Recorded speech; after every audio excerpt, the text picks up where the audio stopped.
ओए कटवे, ओए भड़वे, ओए मुल्ला उग्रवादी, ओए आतंकवादी, बाहर निकल, तेरे को मैं देखता हूं। आप कहेंगे क्या हो गया संदीप चौधरी, तुम्हें क्या हो गया? ये एक सड़क छाप गुंडे, एक मवाली की भाषा, वो भी स्टूडियो में, नेशनल टीवी पर, क्यों बोल रहे हो भाई? पागल हो गए हो? कोई नशा करके आए हो? ये क्या हिमाकत, ये क्या बदतमीजी, ये कैसा आचरण? क्यों कर रहे हो ऐसा? ये सवाल आपके जहन में कौंधा होगा। गली मोहल्ले सड़कों पर इस तरह की भाषा आम हो गई है, लेकिन सभ्यता का भी एक तकाजा होता है। पर अगर मैं आपको यह बताऊं कि ये शब्द जिनका मैंने इस्तेमाल किया, ये शब्द देश की सबसे बड़ी पंचायत, हमारी संसद में इस्तेमाल किए गए, जिन्हें आप, मैं, हम सब अपने प्रतिनिधियों के तौर पर चुनकर भेजते हैं देश को एक नई दिशा और दशा देने के लिए, कानून बनाने के लिए, उनमें से एक सांसद बिधूड़ी के बोल बिगड़े, सत्ताधारी बीजेपी के सांसद हैं रमेश बिधूड़ी, और इन शब्दों का इस्तेमाल किया नई संसद में विशेष सत्र के आखिरी दिन। इस 5 दिन के विशेष सत्र में हम पुरानी संसद से नई संसद में भी आए, 75 साल संसदीय परंपराओं से क्या सीखा, क्या अनुभव, क्या तजुर्बे मिले, उस पर बातचीत हुई, गंभीर चर्चा हुई, और आधी आबादी के सशक्तिकरण, उनको पूरी आजादी देने के लिए 27 साल से बनवास काट रहा महिला आरक्षण बिल पेश किया गया, पास किया गया। लेकिन वो होता है ना, खाने में लजीज खाना परोसा जाए, पर आखिर में कुछ ऐसा दे दिया जाए कि मुंह का स्वाद कसैला हो जाए। और यहां पर मुंह के स्वाद की बात नहीं, देश का मूड कसैला हो गया, देश का स्वाद, देश का जायका कड़वा हो गया। और यह क्यों हुआ? चंद्रयान 3 की सफल लैंडिंग, दक्षिणी ध्रुव पर चांद के, चर्चा उस पर हो रही थी, और रमेश बिधूड़ी बहुजन समाज पार्टी के सांसद कुंवर दानिश अली को इन शब्दों से, इन संज्ञाओं से नवाजते दिखे।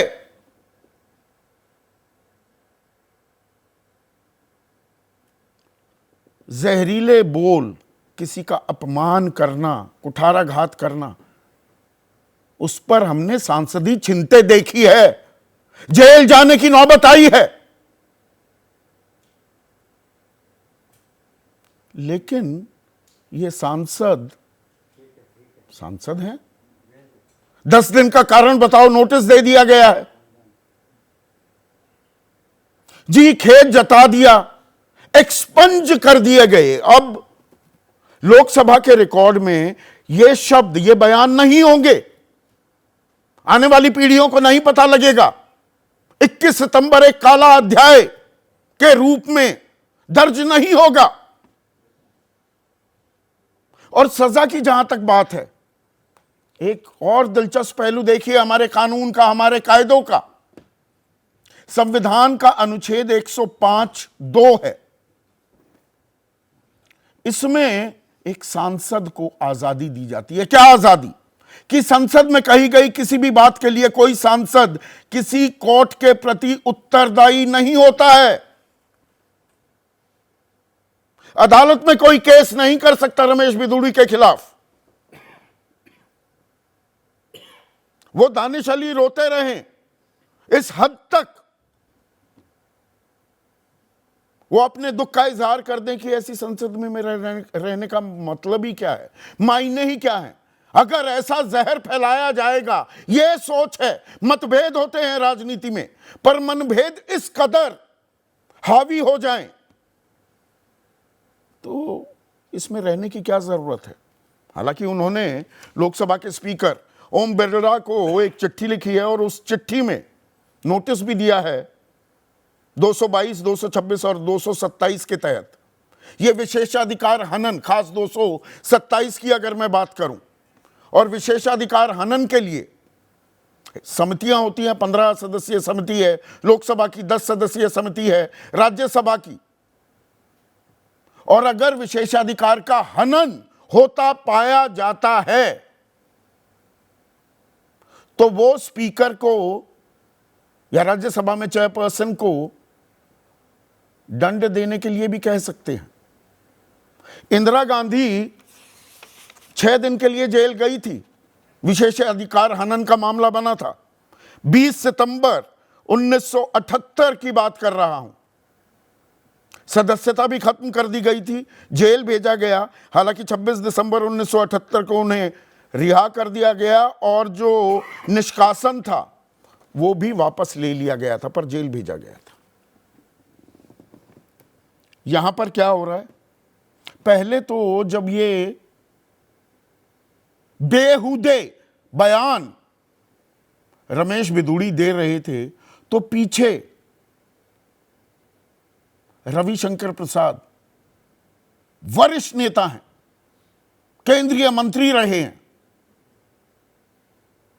कानून के भी, इंफॉर्मेशन टेक्नोलॉजी के भी, स्वास्थ्य मंत्री रहे डॉक्टर हर्षवर्धन, वो पीछे खिलखिला रहे थे, हंस रहे थे। बाद में डॉक्टर हर्षवर्धन कह रहे हैं कि नहीं, इतना हो हल्ला हो रहा था, इतना शोरगुल था, मैं पूरी बात समझ नहीं पाया। फिर उन्होंने यह भी कहा कि हमारे वरिष्ठ नेता राजनाथ सिंह ने दोनों ही पक्षों द्वारा इस तरह की अनुचित भाषा के उपयोग की निंदा की है। मैं अत्यधिक आहत हूं। दोनों पक्षों, दोनों पक्ष की जब बात आती है, क्या दानिश अली इस तरह के शब्दों का इस्तेमाल कर रहे थे? हाँ, हो हल्ला हो रहा था, रनिंग कमेंट्री दे रहे थे, निशिकांत दुबे भी ये बात कह रहे हैं।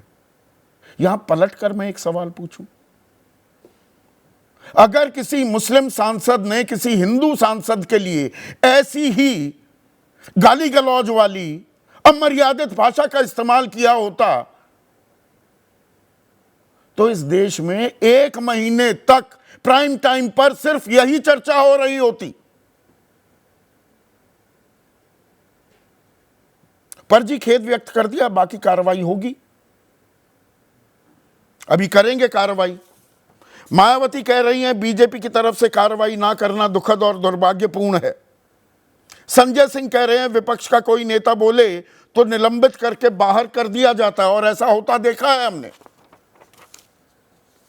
लोकसभा से अधीर रंजन चौधरी, सुशील कुमार रिंकू, आम आदमी पार्टी के सांसद, राज्यसभा में Sanjay Singh, Raghav Chadha, Derek O'Brien, list फेरिस्त बहुत लंबी है। अभी की बात कर रहा हूं, पुरानी बातें नहीं खंगाल रहा हूं। तो क्या कार्रवाई की जाएगी, या पुराने वीडियोस का भी सहारा लिया जाएगा कि उदय भान प्रदेश अध्यक्ष हैं, जो बोला प्रधानमंत्री के बारे में कड़े शब्दों में निंदा करनी चाहिए, लेकिन वो 1 साल पुराना है। तो एक वो पुरानी कहावत है ना, बोया पेड़ बबूल का, आम कहां से हुए। एक होड़ लग गई है क्या देश में, हर बात पर हिंदू मुसलमान करना। गिरिराज सिंह, अश्वनी चौबे केंद्रीय मंत्री हैं, बात बात पर पाकिस्तान भेजने की बात हो जाती है कि भेज दो पाकिस्तान। चुनावों को भारत और पाकिस्तान का मैच बता दिया जाता है। उपाध्यक्ष बना दिया जाता है कपिल मिश्रा को, दिल्ली बीजेपी का। देश के गद्दारों को गोली मारो ... सूचना और प्रसारण मंत्री हैं। बटन इतना जोर से दबाओ कि करंट शाहीन बाग तक जाए। और दूसरी तरफ से भी, जो भाषा नीच आदमी है, मौत का सौदागर, ये हिंदू मुसलमान से देश का कितना कल्याण होगा, और कल्याण होगा भी क्या, और मीडिया भी हिंदू मुसलमान के मुद्दों को लपक लेता है क्या? यही टीआरपी का माध्यम हो गया। यानी कि दर्शक, आप लोग, जनता जनार्दन, क्या यही पसंद करते हैं? ऐसी जहर बुझी भाषा, यही रास आती है। ये कुछ ऐसे गंभीर सवाल हैं। ये सिर्फ बिगड़े बोल की बात नहीं है। ये जहनियत और मजबूत होती जा रही है क्या? इसी पर आज मैं चर्चा करने वाला हूं। ऐसे में आज का सीधा सवाल, और बिना लार लपेट में ये सवाल पूछ रहा हूं, बिधूड़ी के बिगड़े बोल, जहरीले बयानों पर कब हल्ला बोल? सब एक मत से भर्त्सना कब करेंगे? और बात बात पर हिंदू मुसलमान, देश का होगा कल्याण? किस तरह का कल्याण होगा? चर्चा में मेरे साथ बीजेपी के तरफ से महेश वर्मा, कांग्रेस के राष्ट्रीय प्रवक्ता अतुल लोंडे पाटिल, एलजेपी रामविलास पासवान गुट के नेशनल वाइस प्रेसिडेंट और मुख्य प्रवक्ता AK वाजपेयी, बीएसपी के राष्ट्रीय प्रवक्ता रह चुके हैं धर्मवीर चौधरी, जाने माने राजनीतिक विश्लेषक अभय दुबे। लेकिन सबसे पहले सिर्फ 1 to 1 में बात करूंगा कुंवर दानिश अली से। बहुजन समाज पार्टी के सांसद, उन्हीं को लाइए सिर्फ स्क्रीन पर। जैसा मैंने कहा दानिश भाई, मतभेद होते हैं, मनभेद भी होने लगे हैं, पर परसों शाम जब ये शब्द आपने सुने, और मैं अब इन्हें दोहराऊंगा नहीं, आपकी पहली प्रतिक्रिया क्या थी? मन क्या बोला, दिमाग क्या बोला जब ये सुने?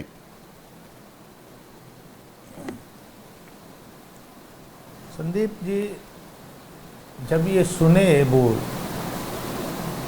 तो दिमाग की नस फटने को तैयार थी। मैं रात भर सो नहीं पाया आगे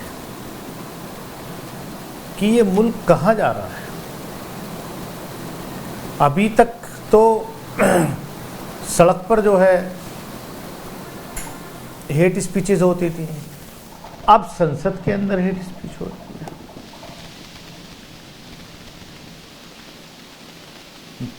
और मुझे अफसोस इस बात का ज़्यादा है कि पीछे बैठे हुए वरिष्ठ सांसद लोग वो हंस रहे हैं, मेज थपथपा रहे हैं। तो ये कोई लार्जर कॉन्स्पिरेसी थी कि ऐसा प्रोवोक करो कि मैं अपना आपा खो दूं और मैं कुछ ऐसा कर बैठूं, फिर उसके बाद पूरा नैरेटिव चेंज करके गोदी मीडिया दिखाए कि देखो इनका तो यही कैरेक्टर होता है।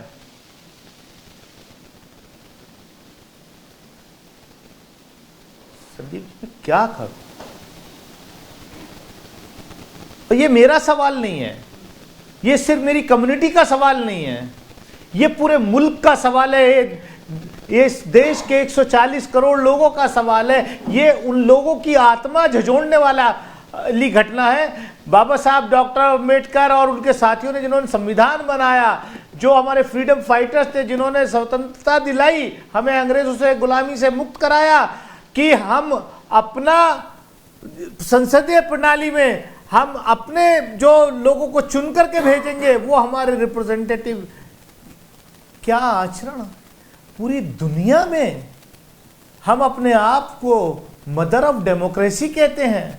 उस मदर ऑफ डेमोक्रेसी के मंदिर में यह घटना, इस तरीके की हेट स्पीच, इतनी नफरत, कहां तक लेके जाओगे? नफरत से इस मुल्क को बर्बाद कर। बिल्कुल। आपको लगता है कुंवर दानिश अली की सख्त कार्रवाई की जाएगी? और सख्त कार्रवाई में किस लिए पूछ रहा हूं कि एक नज़ीर पेश की जाए।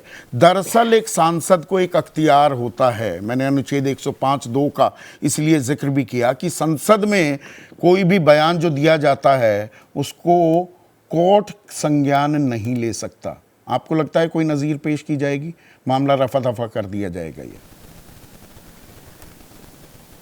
संदीप जी, बीजेपी के लोग हमेशा ये कहते हैं कि कोर्ट का फैसला था, वो तो कोर्ट ने तय किया। यहां पर कौन तय करेगा? यहां पर हमारे जो लोकसभा के स्पीकर हैं, हमारे संरक्षक हैं, उनकी एक भूमिका है।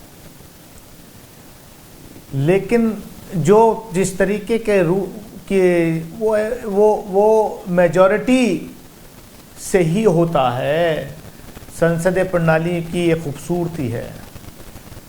सबको पता है कि पिछले सेशन में अधीर रंजन चौधरी जी जो लीडर ऑफ अपोजिशन थे, उनके एक फ्रेज पर with in minutes parliamentary affairs minister motion लाए और उनको सस्पेंड कर दिया गया। आज भी 2 सांसद दूसरे सदन के सस्पेंड हैं, मणिपुर की घटना पर बहस कराने के लिए खाली वो मांग कर रहे थे। लेकिन अगर इस तरह की हेट स्पीच पर भी मौन व्रत नहीं टूटता है आदरणीय प्रधानमंत्री जी आपका, तो फिर मैं किसके पास जाऊं? आपको संसद पर प्रिविलेजेस एक मिनट, प्रिविलेजेस कमेटी पर क्या आपको भरोसा नहीं है कुंवर दानिश अली कि वहां पर आपको इंसाफ मिलेगा? मैं ये सवाल इसलिए, ये आम आदमी को समझना चाहिए, सड़क पर किसी रैली में ये बात कह दी गई होती तो कुंवर दानिश अली अदालत में जा सकते थे और जेल भी भिजवा सकते थे, पर संसद में क्योंकि इम्यूनिटी है, तो आपको लगता है ये हो पाएगा? संदीप जी, मुझे पूरा भरोसा है, पूरा यकीन है। शायद मैंने इसी वजह से आदरणीय स्पीकर साहब को मैंने अपना रिप्रेजेंटेशन दिया है, क्योंकि हम लोग इस देश की पार्लियामेंट्री डेमोक्रेसी में विश्वास रखते हैं, इसीलिए उस संसद में हैं। लेकिन आपने जो सवाल किया, पार्लियामेंट्री डेमोक्रेसी में नंबर्स जो हैं वो सबसे इंपॉर्टेंट होते हैं, और प्रिविलेज कमेटी में भी जो नंबर्स होंगे वो रूलिंग पार्टी के ही मेजॉरिटी में होंगे। और प्रिविलेज कमेटी जो है वो, मतलब मुझे पूरा भरोसा है मेरी प्रिविलेज कमेटी पे, मेरे ऐसा ऑनरेबल स्पीकर पे। तो ये कहीं ना कहीं टॉप से भी कॉल लेने की जरूरत है, मतलब वो तो एक प्रक्रिया है, उसमें क्या होगा वो प्रिविलेज कमेटी का अख्तियार है। वो प्रधानमंत्री कार्यालय से, लोकसभा सेक्रेटेरिएट से या रमेश बिधूड़ी से कोई फोन आया आपके पास? मेरे पास कहीं से कोई फोन नहीं आया, और मैं ये कहूंगा कि क्योंकि आदरणीय प्रधानमंत्री जी हमारे नेता हैं, लोकसभा के नेता हैं, वो मतलब अब संविधान में जो लोकसभा का नेता होता है वही प्रधानमंत्री होता है। तो लोकसभा के नेता आदरणीय प्रधानमंत्री जी हैं, तो उनकी भी जिम्मेदारी बनती है कि वो अपना मौन तोड़े। पर यहां पर एक और चीज हो रही है दानिश अली, एक और चीज हो रही है। डॉक्टर हर्षवर्धन कहते हैं कि श्री राजनाथ सिंह जी पहले ही दोनों पक्षों द्वारा इस तरह की अनुचित भाषा के उपयोग की निंदा कर चुके हैं, कि आपने भी अनुचित भाषा इस्तेमाल की, निशिकांत दुबे भी कह रहे हैं, रमेश बिधूड़ी ने जो भी कहा था वो निंदनीय था। लेकिन तथ्य यह है कि बिधूड़ी के पूरे भाषण के दौरान उस दिन दानिश अली लगातार रनिंग कमेंट्री कर रहे थे। वो बिधूड़ी को परेशान करने, उन्हें उकसाने के उद्देश्य से सभी के प्रति अभद्र टिप्पणियां कर रहे थे। इसीलिए रमेश बिधूड़ी ने अपनी शांति और संयम खो दिया। आप उकसा रहे थे। संदीप जी, संदीप जी, अगर ये उकसाना है कि वो मेरे देश के प्रधानमंत्री के बारे में वो कहें कि कुछ लोग तो इस मोदी जी की मौत की कामना कर रहे थे और उसका कि मैं वो अल्फाज यहाँ यूज नहीं कर सकता आपके चैनल पर, मतलब उन्होंने जो वो कहा प्रधानमंत्री जी के बारे में कि मोदी तो कुत्ते की मौत मरेगा, ये इस अल्फाज का मैंने विरोध किया और चेयर से रिक्वेस्ट की कि इसको एक्सपंज करिए, ये असंसदीय भाषा है, ये मेरे देश के प्रधानमंत्री के बारे में इस तरीके का रेफरेंस नहीं यूज कर सकते। ये मेरी डिमांड थी। अगर ये भड़काना हो गया तो फिर तो निशिकांत दुबे हो या हर्षवर्धन हो उनको मुबारक। कब तक इंतजार करेंगे कार्रवाई का दानिश अगर अली? ये भड़काना है कि मेरे देश के प्रधानमंत्री जी के बारे में, वो सब रिकॉर्ड पे है, वो रिकॉर्ड पे, वो वीडियो में है कि रमेश बिदुड़ी जी क्या कह रहे हैं मेरे देश के प्रधानमंत्री के बारे में। तो क्या मैं एक रिस्पॉन्सिबल पार्लियामेंटेरियन होने के नाते मेरी जिम्मेदारी नहीं बनती? और बीजेपी के लोग तालियां बजा रहे हैं, वो चाह रहे हैं जो सड़क पे वो हर वक्त जो है हिंदू मुसलमान कराते हैं, वो संसद के अंदर भी यही कराना चाहते थे। उनकी कॉन्स्पिरेसी फेल हो गई। मैं एक रिस्पॉन्सिबल पार्लियामेंटेरियन हूं और एक रिस्पॉन्सिबल पार्लियामेंटेरियन होने का मैंने फर्ज अदा किया है। जब मेरे देश के प्रधानमंत्री के बारे में ऐसी अभद्र टिप्पणी हो रही थी तो मैंने उसको रिकॉर्ड से निकालने के लिए जो है मैंने प्रोटेस्ट किया। इंसाफ, किस तरह का इंसाफ चाहते हैं? ये मेरा दोष है खाली। इंसाफ, कैसा इंसाफ चाहते हैं? कब तक इंतजार करेंगे? आखिरी सवाल। संसदीय प्रणाली के तहत, क्योंकि हम लोग इस देश के कानून में विश्वास रखने वाले, हम लोग इस देश के लोकतंत्र में विश्वास करने वाले लोग हैं, और जो हेट स्पीच हुई, जो गालियां दी गई, वो सिर्फ दानिश अली को गालियां नहीं दी गई हैं, वो सिर्फ दानिश अली के समाज को, दानिश अली की कम्युनिटी को गालियां नहीं दी गई हैं, वो इस देश के 140 करोड़ लोग जो इस देश के लोकतंत्र में विश्वास रखते हैं, वो उनको गाली है। अब उसमें जो संसदीय प्रणाली के तहत उनको जो है सजा दी जा सकती है, एक्सट्रीम से एक्सट्रीम, वो उनको दिए जाए। मेरा कोई व्यक्तिगत किसी से कोई वो नहीं है, लेकिन मैं अगर कोई कहता है कि मैं भड़काता हूं, मैं कुछ करता हूं, हाँ, अगर सत्ता पक्ष से कोई ऐसे आरोप लगते हैं तो एक रिस्पॉन्सिबल विपक्ष का सांसद होने के नाते मैं अपनी भूमिका निभाता हूं। ये लोकतंत्र में, इस पार्लियामेंट्री डेमोक्रेसी में मुझे अधिकार दिया है बाबा साहब डॉक्टर भीमराव अंबेडकर के संविधान ने, मैं उसको निर्वहन करने का काम करता हूं और वो मैं करता रहूंगा। बहुत बहुत शुक्रिया कुंवर दानिश अली। मैं मुंह पे ताला लगा करके चुप बैठने वाला नहीं हूं। जनता ने चुना इसीलिए है कि जनता की आवाज बनिए, पर जनता की आवाज जी, थैंक यू, कभी भी डिरेल भी नहीं होनी चाहिए। महेश वर्मा, ये शब्द जब आपने सुने एक सांसद से, भूल जाइए सत्ताधारी दल का है, कोई भी सांसद होता, ऐसे व्यक्ति को संसद में रहने का हक मिलना चाहिए।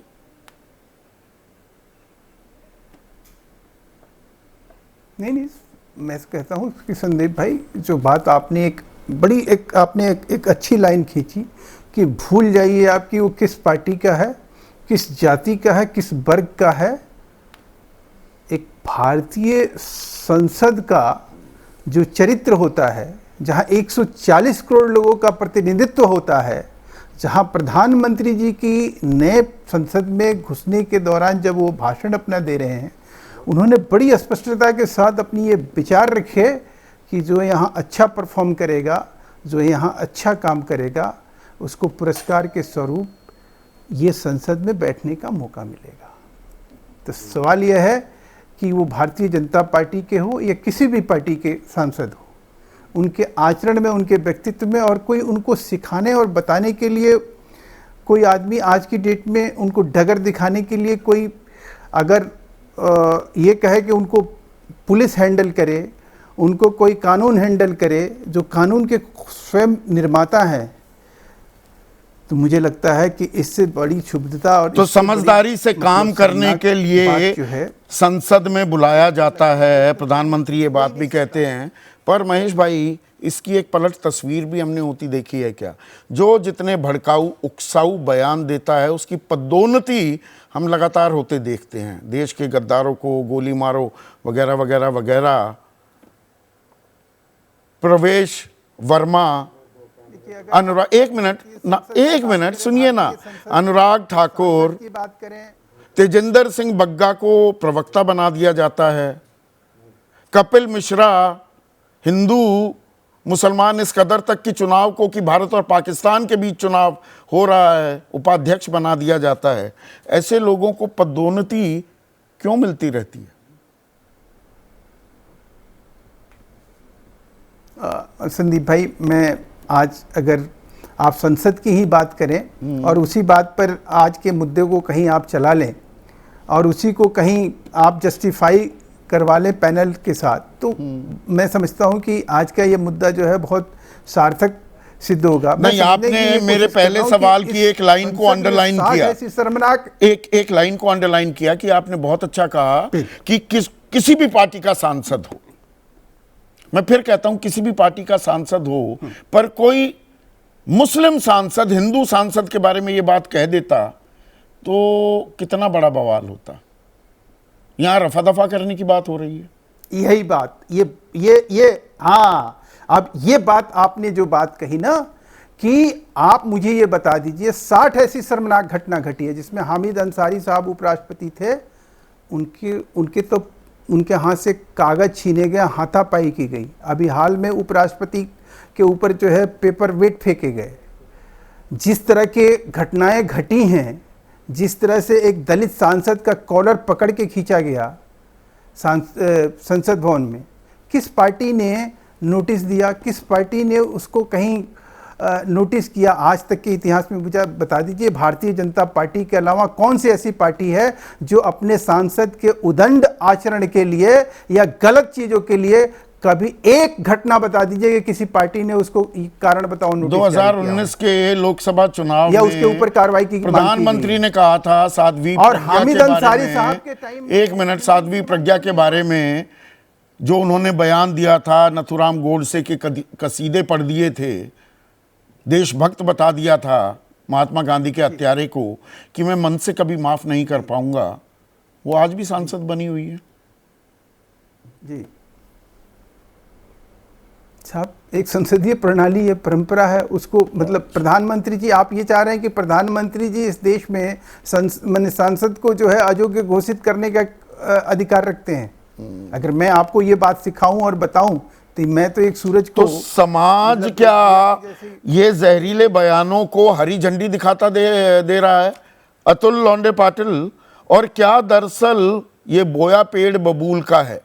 ये जहर बुझी जो भाषा का इस्तेमाल है, ये ऐसा चलन शुरू हुआ, अब ये बहुत ही प्रबल धारा बन गई है।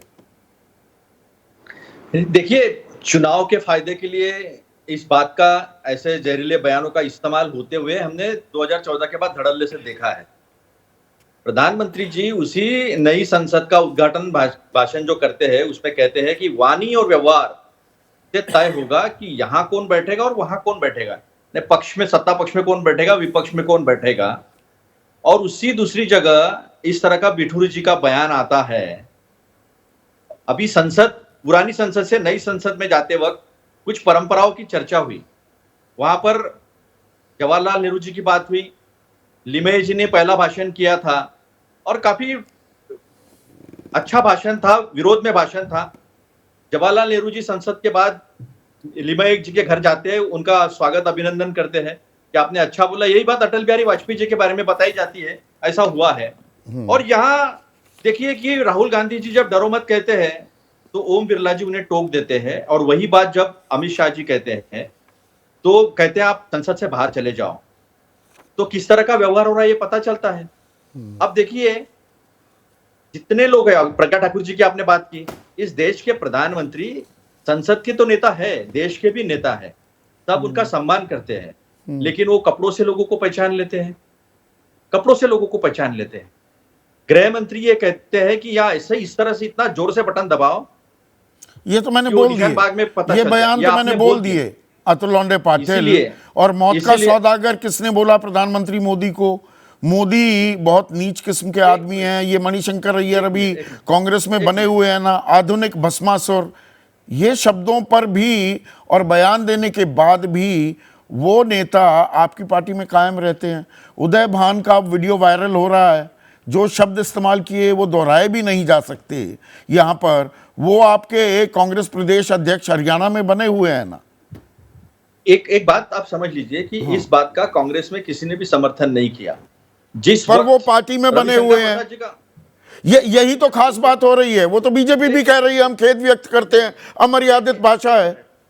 एक मिनट थोड़ा सा मुझे 10 सेकंड दीजिए अनिल प्लीज। सर। हाँ, ना उदयभान का समर्थन किसी ने किया, रविशंकर जी पे तो कार्रवाई हो गई थी, बाद में वो आए, कार्रवाई की गई थी। और जहां तक आपने मौत के सौदागर की बात कही, तो 2002 में मुख्यमंत्री होने के बाद जिस तरह का संहार गुजरात में हुआ था वो कोई भूल नहीं सकता है। क्या हुआ सबको पता है। लेकिन एक बात, जो लोग इस तरह की बात करते हैं तो राजीव गांधी उन्हें क्या थे? नरेंद्र मोदी जी फॉलो भी करते हैं। तो फिर राजीव उन्हें- गांधी उन्हें किस मोदी जी follow किस भी करते हैं। कैटेगरी किस श्रेणी में आई? तो सुनिए ना, तो सुनिए, तो जिस तरह से देश के प्रधानमंत्री आज जो है, जो देश के नेता है, संसद के नेता है, वो ऐसे लोगों को फॉलो करते हैं, वो खुद भी इस तरह का आचरण करते हैं, तो मदर ऑफ डेमोक्रेसी जहां हम कहते हैं, क्या ये कहते हैं हम कि देश के आज के प्रधानमंत्री फादर ऑफ हेट स्पीच है? इस महाराष्ट्र में बीजेपी की एक विधायक आते हैं तेलंगाना से, और जिस तरह का हेट स्पीच करते हैं, जिस तरह से हिंदू मुसलमान करने की कोशिश करते हैं, उसके ऊपर इस देश का सुप्रीम कोर्ट कहता है, उच्चतम न्यायालय कहता है नहीं, कि 6 this साल is के लिए important पार्टी से government। निकाल दिया गया। पर यहाँ पर एक मिनट अतुल भाई, ए के वाजपेयी ये कहां तक जाएगी? ये तलखी नहीं है, ये नफरत है। दरअसल एक दूसरे के प्रति इतनी नफरत, गलत कह रहा हूं? एक व्यक्ति की सोच है, इसको ऐसे लो। देखो आपने एक व्यक्ति की सोच है या ये एक विचारधारा है? कैसे जोड़ दोगे विचारधारा से? अच्छा, देश की पूरे विश्व की सबसे बड़ी डेमोक्रेसी है इंडिया की, और इतिहास है सदियों सदियों का। गंगा जमुनी तहजीब का भी इतिहास है, वो टूटती नहीं है। लोकसभा को टूटती तत्काल नहीं संज्ञान लेना चाहिए था कि नहीं? लिया है ना, वो तो कौन सी कमेटी, एथिक कमेटी में गया हुआ है। उसके बाद उसी स्पीकर साहब- टाइम केंद्रीय मंत्री कोई भी उठकर और इस बयान का खंडन, इसकी निंदा और तत्काल कार्रवाई का भरोसा दे सकता था। राजनाथ सिंह जी ने किया, उस वक्त शायद मौजूद थे, उन्होंने फौरन उठ के राजनाथ सिंह जी ने कंडेम किया, इसको निंदा की है कि दोनों तरफ से हो रहा था। अब वो दोनों का तो दिखा नहीं है भैया, हमने तो देखा नहीं, कम से कम जो वीडियो चल रहा है हमने नहीं देखा, तो हम ये नहीं कहेंगे दोनों तरफ से हो रहा है। जैसे अधीर देखिए, रंजन चौधरी के गलत खिलाफ बात तो- कार्रवाई हुई, सरकार ने तत्काल मुद्दा उठाया और निलंबित कर दिया। अरे वो छोड़िए ना, वो तो विधानसभा अच्छा, में छोड़ दें इसे। विधानसभा में सर फूटे हैं, कुर्सियां चलती हैं, माइक टूटते हैं, एक दूसरे के सर कितनी बार फूटे, किस किस के गिनाऊं मैं, वो अभी देख रहा था वही। तो मतलब ये ये एक सेकंड, इसको सिर्फ व्यक्ति तक रखिए, अच्छा, व्यक्ति आगे तक मत ले रखे। जाओ। मतलब समाज में गलत संदेश नहीं जाना चाहिए। अगर आप इस तरह की डिबेट को आगे ले जाएंगे और पता नहीं कहां कहां अटैच करोगे, तो समाज के जो आम नागरिक है, आम आदमी है, उसके दिमाग में भी सोचने को मजबूर हो जाएगा। उस बात भर दिया है नहीं, उसके नहीं, दिमाग नहीं, में नहीं, जहर, ना, ना, ना, हिंदू कुछ- मुसलमान कर अरे दिया नहीं, है। नहीं, इसका- वही तो उठा रहा हूं अरे नहीं भाई। मैं। अमूमन मुद्दे कभी हिंदू मुसलमान के मुद्दे संदीप नहीं बाबू, उठाता बिल्कुल हूं, पर नहीं। ये यहाँ पर जहर बोया जा रहा है क्या? संदीप बाबू, आपने भी हेट स्पीच करी है स्टूडियो में, जो जिस तरीके हेट से आपने स्पीच शुरू करता हूं मैं। आपने क्यों मैं खामा शुरुआत खा किया के उस पर? धर्म के मुद्दे नहीं उठाता हूं। संदीप बाबू देखो, इसको इतना तुलना दीजिए, ये व्यक्ति का है, उस व्यक्ति को कंडेम करना चाहिए, उस व्यक्ति के खिलाफ जो प्रोसीजर में सजा हो वो उसको धर्मवीर मिलनी चौधरी, चाहिए। ये व्यक्ति तक सीमित है, ये कोई विचारधारा नहीं है और वहीं तक सीमित रखना चाहिए। नहीं नहीं नहीं नहीं संदीप भाई, देखिए नशा जो है ना कई तरीके का होता है, सामंतवाद का, पूंजीवाद का, सत्ता का। ये जो नशा रमेश बिदूड़ी के सर पर जो चढ़ा है, ये सत्ता का नशा है। और यही एक प्रकरण देखने को नहीं मिला है। अभी थोड़े दिन पहले अमरोहा में एक कार्यक्रम हुआ था, जिसमें सरकारी कार्यक्रम था, उसमें भी दानिश अली के हाथ से माइक छीना गया और वहाँ पर भी बीजेपी के लोगों ने काफ़ी अभद्रता की एक सांसद के साथ में, और वही प्रकरण अब रमेश बिधूड़ी के द्वारा संसद में प्रस्तुत किया गया। और बीएसपी को जानकार कई सालों से बीजेपी की बी टीम बता रहे हैं नहीं, ये कि देखिए, बीजेपी के फायदे के लिए काम करती है बीएसपी। सांसद के यहाँ पर ये चीरहरण कर दिया गया सांसद का। नहीं, ये जो संसद में ये जो लोग आरोप लगाते हैं, मैं इन आरोपों में कोई दम नहीं है। और आज संविधान बनाने वाले बाबा साहब की आत्मा कहीं बैठ करके इस कृत्य को अगर देख रही होगी तो रो रही होगी। और ये जो कृत्य हुआ है, इस कृत्य का स्थान भारत के लोकतंत्र, संसार के सबसे बड़े लोकतंत्र में कहीं नहीं है। और ये जो किया है रमेश बिधूड़ी को, मैं तो प्रधानमंत्री जी से आपके माध्यम से ये अपील करूंगा कि उनके हम जैसे प्रशंसक भी बढ़ जाएंगे जब अगर रमेश बिधूड़ी पर ईमानदारी से कार्रवाई हो और इनको जो है लोकसभा के स्पीकर तुरंत कार्रवाई करके इनको निलंबित करें और इनके खिलाफ सख्त से सख्त कार्रवाई करें। मायावती जो अध्यक्ष हैं बीएसपी की, और आप राष्ट्रीय प्रवक्ता रह चुके हैं बीएसपी के जी, वो कह रहे हैं बीजेपी की तरफ से कार्रवाई ना करना दुखद और दुर्भाग्यपूर्ण। मायावती दूरी बना लेंगी अब बीजेपी से, एनडीए से दूरी, इंडिया के तरफ नजदीकी की, ये सोच है अगर आपकी? नहीं, देखिए मैं आपको बता दूं, क्योंकि मैं अभी पार्टी से निलंबित चल रहा हूं संदीप भाई, मैं आपको बताऊं किन्हीं कारणों से, तो ये मैं आपकी राह और मुश्किल कर रहा हूं, मैं आसान करने के लिए तो बैठता ही नहीं हूं। तो ये तो आपको बहन जी से पूछना चाहिए। लेकिन हाँ, जितना मैंने पिछले 27 सालों में बहन जी को जाना है, वो हमेशा गरीबों की लड़ाई, मजलूमों की लड़ाई, अल्पसंख्यकों की लड़ाई, दलितों की लड़ाई और जो कमजोर वर्ग हैं उनकी लड़ाई लड़ती आई हैं। और उसमें अगर कोई बाधा बनेगा तो बहन जी कभी उनके साथ नहीं जाएंगी और कभी समझौता नहीं करेंगी इस तरीके की विचारधारा के लोगों से, जो मैं समझता हूं संदीप भाई। ठीक है, अबे दुबे, आप कैसे देखते हैं इसे? देखिए, मैं वाजपेयी जी की इतनी बात से तो सहमत हूं कि ये सदियों पुरानी गंगा जमनी तहजीब है, मिली तहजीब है, ये आसानी के साथ खत्म होने वाली नहीं है और इसकी हम लोगों को सुरक्षा करनी चाहिए। इतनी बात से मैं सहमत हूं। लेकिन मैं इस बात से सहमत नहीं हूं कि ये मसला किसी एक व्यक्ति का है।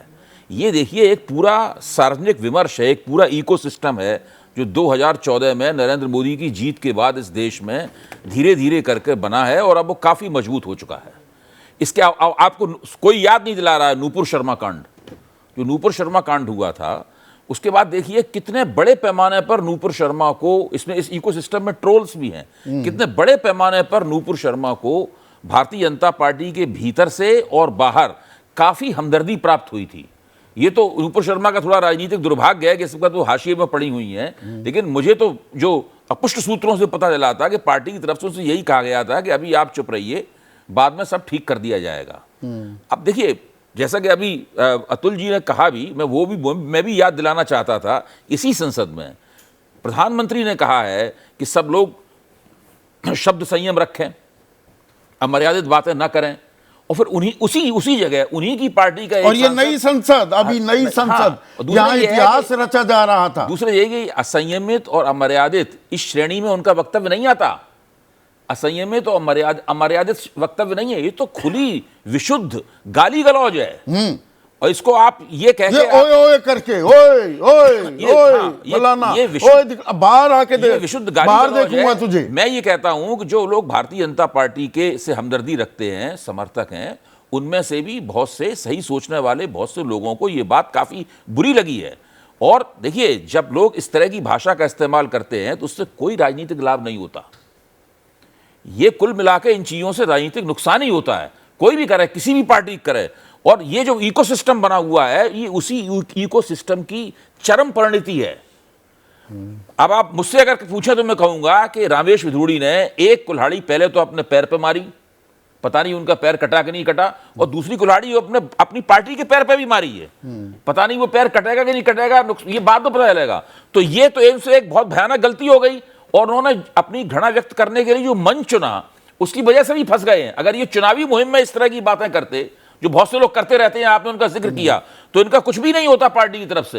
लेकिन चूंकि संसद में बोल दिए हैं, इसलिए पार्टी को कुछ ना कुछ खिलाफ करना पड़ेगा। आने वाली राजनीति के लिए संकेत क्या हैं और देश का कल्याण कैसे होगा? बोल बिगड़ ही नहीं रहे, जहरीले से ज्यादा नफरती होते जा रहे हैं। बात बात पर जो हिंदू मुसलमान हो रहा है, इससे देश का कितना कल्याण होगा उस पर आऊं। राजनीतिक कल्याण किसका है इसमें?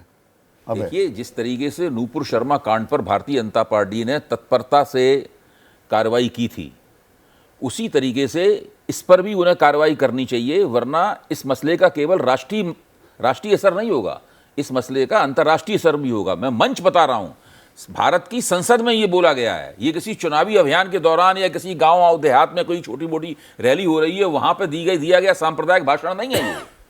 इससे अभी देखिए, बिडेन जब यहाँ पे आए थे और फिर उन्होंने इधर जब वो साउथ ईस्ट वियतनाम गए तो वहां उन्होंने क्या कहा, कुल मिलाकर मोदी सरकार की रेटिंग, अंतर्राष्ट्रीय रेटिंग एजेंसियां इस सवाल पर लगातार नीचे रखती हैं, तो इस पर मोदी की सरकार के ऊपर दबाव रहता है, विदेश नीति के सवाल पर दबाव रहता है।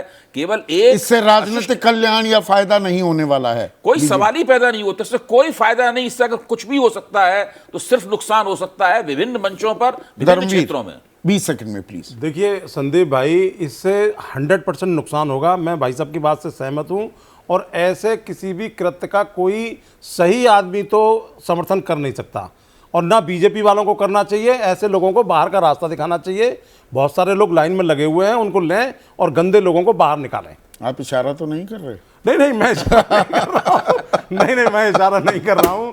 अच्छे लोगों को आगे लाना चाहिए। गंभीर मुद्दों में भी थोड़ा मुस्कुराना आना चाहिए। पर कल्याण किसका हो रहा है इसमें? देश का कल्याण है, किसी का राजनीतिक कल्याण क्या है? कल्याण होगा? लेकिन बीजेपी ने एक्शन ले लिया, शो कॉज नोटिस भेज दिया। नंबर 1, एथिक कमेटी को मैटर चला जाएगा, होगा या चला जाएगा, एक्शन होगा ही होगा। लेकिन एक्शन ये नहीं होगा कि इसकी मेंबरी खत्म कर दो। रूल के हिसाब से, संविधान के हिसाब से जो प्रावधान है वो बाकायदा लागू किया जाएगा। मोदी जी इन चीजों का बड़ा खास ध्यान रखते हैं। अतुल लौंडे पाटिल, किसका है कल्याण? देखिए, किसी का कल्याण नहीं है इसमें। जो गंगा जमनी तहजीब की बात कर रहे थे वाजपेयी जी, बाद में भूल गए वो, तो उसका तो नुकसान ही नुकसान है। जिस तरह का हम उदाहरण देते हैं मदर ऑफ डेमोक्रेसी, तो फादर ऑफ हेट स्पीच हो गए। देखिए, अभी नूपुर शर्मा की बात की थी, नूपुर शर्मा को जब मिडिल ईस्ट से प्रेशर आया उसके बाद नूपुर शर्मा पे एक्शन नहीं। आज भी ब्रजभूषण शरण सिंह पे कोई एक्शन नहीं है, नित्यानंद राय पे कोई एक्शन नहीं है। जितने लोगों ने हेट स्पीच किया है ट्वीट के द्वारा, उन्हें देश के प्रधानमंत्री फॉलो तो इसमें किसी का कल्याण नहीं है, आप ये कह रहे? मैं छोटा रखवाना चाह रहा था, थोड़ी वक्त की कमी है। महेश वर्मा, कल्याण किसका है?